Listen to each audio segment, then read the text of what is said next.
Nouvelle tension entre le Rwanda et la rez-de-chaussée, ce qu'il faut savoir. Salut à tous et bienvenue sur la chaîne.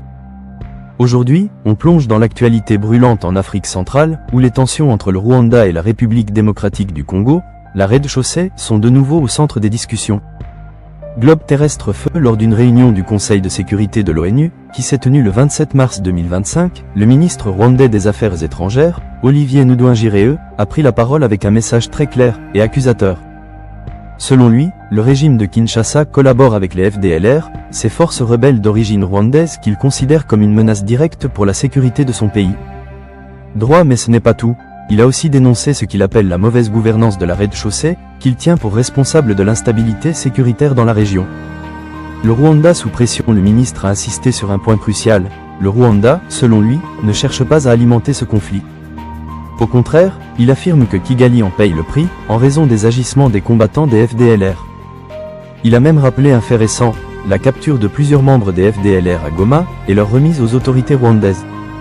Mais là où ça devient inquiétant, c'est qu'il accuse la rez-de-chaussée d'avoir ensuite intégré certains de ses combattants dans son armée et de leur fournir des armes.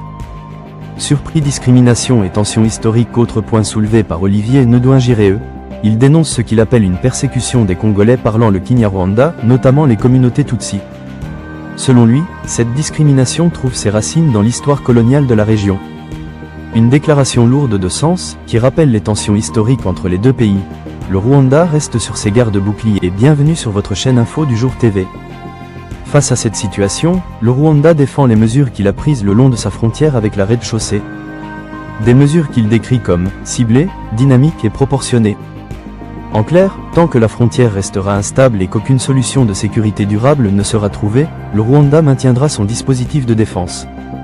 Cette intervention du ministre intervient dans un contexte explosif, marqué par la récente prise de Goma et Bukavu par le groupe rebelle M23 en janvier 2025.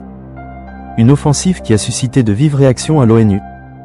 D'ailleurs, le Conseil de sécurité a récemment adopté la résolution 2773, qui condamne explicitement le Rwanda pour son soutien présumé au M23.